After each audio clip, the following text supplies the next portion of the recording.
Dalawang carotenoid na direktang pumupunta sa makula, ang gitnang bahagi ng mata mo na responsable sa malinaw na paningin.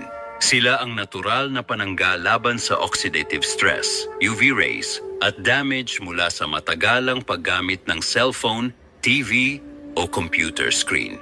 Kumbaga habang iniinom mo ang carrot juice, binibigyan mo ng bagong armor ang mga mata mo laban sa pagtanda.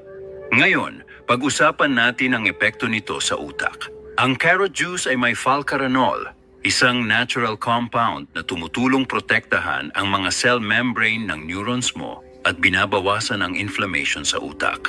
Ayon sa isang pag-aaral sa Frontiers in Aging Neuroscience 2021, ang mga matatandang umiinom ng beta-carotene-rich juice araw-araw ay nagpakita ng 13% pagpapabuti sa memory recall matapos lamang ang 8 linggo.